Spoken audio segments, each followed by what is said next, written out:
Assalamualaikum warahmatullahi wabarakatuh. Salam sejahtera untuk semuanya.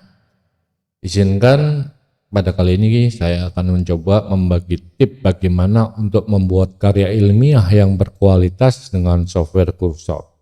Jadi ada beberapa step yang efisien untuk membuat sebuah karya ilmiah yang berkualitas. Yang pertama adalah persona. Jadi pastikan selalu membuat persona sebelum memulai sebuah project yang akan nanti kita bahas satu persatu ya. Kemudian yang kedua adalah buat roadmap. Roadmap adalah seperti planning. Apa yang akan Anda kerjakan dalam tugas atau proyek ini secara mendetail. Tujuannya adalah agar AI paham betul apa yang sedang Anda lakukan.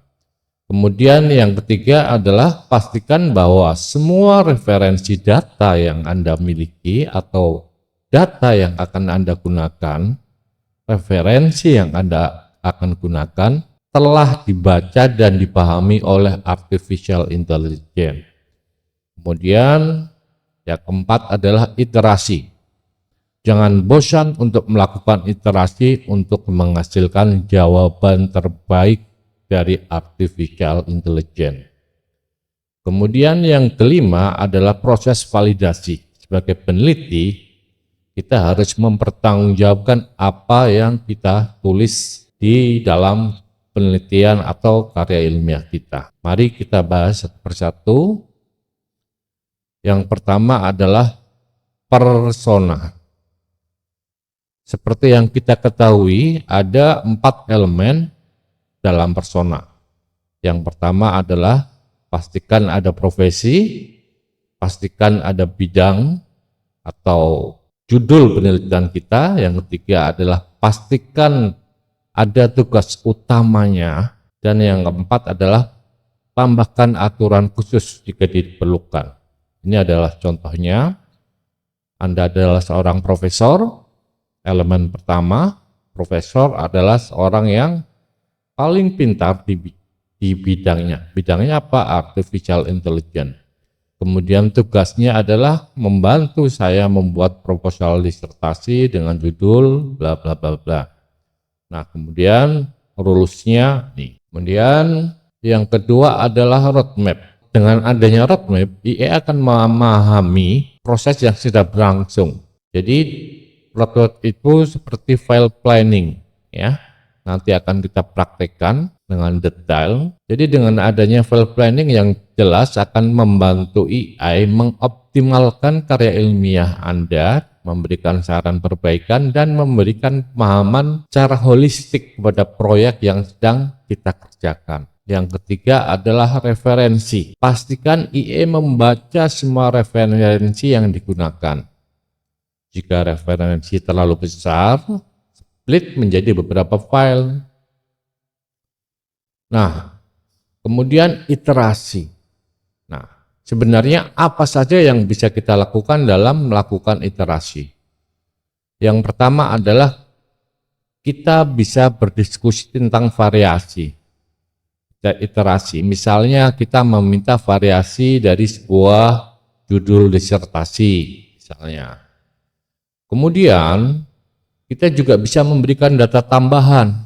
Misalnya, saya mempunyai data tambahan. Tolong berikan pendapatmu tentang korelasi data tambahan ini dengan paragraf ini, misalnya. Kemudian iterasi juga bisa dilakukan dengan cara proses improve. Misalnya, tolong baca ulang hasil karya saya dan berikan saya saran bagian mana yang bisa diimprove. Kemudian ada cara ekstrim untuk melakukan iterasi, yaitu mendebat.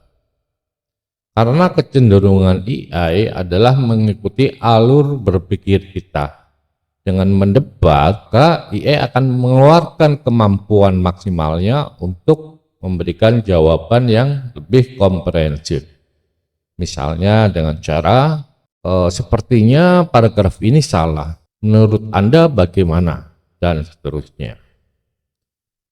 Proses ini dilakukan secara terus-menerus, tidak hanya sekali ya, untuk menghasilkan berkualitas, mulai dari permintaan variasi jawaban, kemudian mungkin ada data tambahan baru, kemudian permintaan improvisasi, kemudian kita lakukan debat atau lebih tepatnya diskusi, dan ulangi beberapa kali sampai mendapatkan hasil yang maksimal.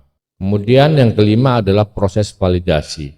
Proses validasi adalah proses untuk memastikan bahwa karya ilmiah kita adalah akurat dan tepat sasaran.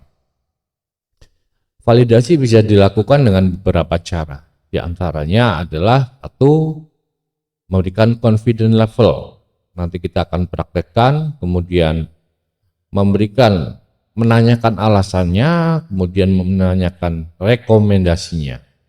Nah, ini contohnya, berikan confidence level mulai dari angka 1 sampai 100%. Di mana 1 Anda tidak yakin dan 100% Anda sangat yakin. Perintah ini akan membuat AI mengulangi proses membaca dari dokumen-dokumen yang ada, khususnya pada software kursor. Kemudian kita minta berikan alasannya. Kenapa Anda yakin, kenapa Anda tidak yakin. Kemudian yang ketiga, berikan rekomendasi apa yang harus dilakukan atau bisa dilakukan. Nah, kita mulai praktek. Yang pertama adalah persona. Selalu awali dengan file persona. Kemudian yang kedua adalah roadmap. Roadmap adalah sebuah planning untuk memberikan guidance untuk artificial intelligence. Nah, kita buat saja file roadmap. Ekstensinya bebas, bisa .md atau .txt. Ini contohnya. Roadmap disertasi ini. Nah, fase 1 pastikan Anda membaca semua file referensi yang diberikan. Kemudian fase 2 kita brainstorming untuk menemukan sebuah kebaruan dan novelty. Kemudian misalnya fase 3 kita berdiskusi untuk menemukan gap dari penelitian ini. File roadmap ini sifatnya dinamis, artinya misalnya dalam proses fase kedua kita menemukan sebuah novelty yang perlu dikembangkan. Nah, kita tambahkan saja di sini, kembangkan novelty jika saya meminta. Kemudian fase 4 misalnya kita berdiskusi untuk membuat outline. Nah, dan seterusnya. Tidak ada batasan atau aturan khusus untuk membuat roadmap. Yang jelas urutannya dari awal sampai akhir. Dan file ini bersifat dinamis, artinya Anda bisa rubah. Misalnya ada fase baru di sini, ya tuliskan saja di sini. Kemudian referensi seperti biasa kita baca, pastikan baca di sini, baca per 200 baris sampai baris akhir file ini. Kenapa per 200 baris?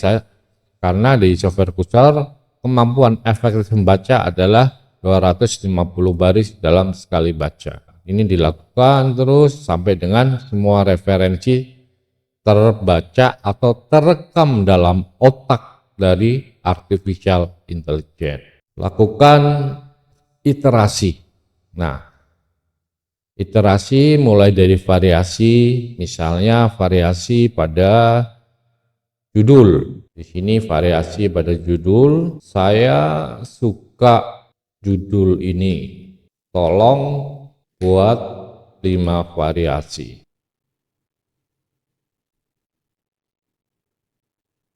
Nah, itu teknik variasi. Kemudian teknik berikutnya adalah data. Nah, misalnya kita mempunyai data tambahan, tinggal di blok, misalnya begini, prompt-nya, saya mempunyai data tambahan, yaitu pemikiran saya, misalnya filenya, tolong pikirkan kembali paragraf ini. Nah, itu contoh teknik untuk data tambahan. Kemudian improve itu juga sama, misalnya di sini kita menemukan paragraf yang janggal. Kita copy, Ctrl L. Pada paragraf ini sepertinya kurang berkesinambungan. Bagaimana pendapat Anda? Apa yang perlu diimprove? Contoh iterasi dalam konsep improvisasi. Kemudian konsep debat atau diskusi pada proses iterasi, contohnya adalah misalnya di sini saya kurang setuju, saya kurang setuju pada bagian ini. Coba lakukan pemikiran mendalam, atau kalau dalam IE namanya ultra thinking. Nah, coba lakukan pemikiran mendalam dan berikan pendapatmu. Kita berdiskusi. Nah, itu contoh iterasi untuk mendebat sampai kita mendapatkan hasil yang maksimal. Kemudian yang terakhir adalah confidence level. Nah, misalnya ini contoh paling gampang adalah ketika memberikan citasi. Ini misalnya saya kosongkan dulu. Pada bagian ini Anda memberikan inline citasi.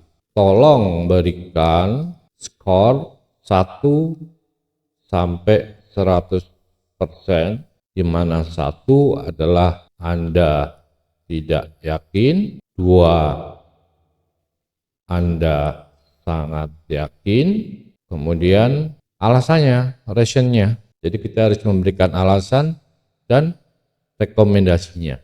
Jelaskan alasannya, kenapa Anda yakin dan tidak yakin. Kemudian step berikutnya kita juga perlu meminta berikan rekomendasi yang akurat pada citasi paragraf ini. Dengan melakukan proses citasi ini, maka artikel kita menjadi lebih akurat. Misalnya citasi, dan juga proses validasi ini tidak hanya dilakukan untuk citasi, untuk semua hal. Misalnya tentang koherensi antara paragraf, koherensi antar bab, kemudian tentang metodologi untuk novelty dan seterusnya. Nah, berikut tip yang bisa saya berikan. Terima kasih, semoga bermanfaat.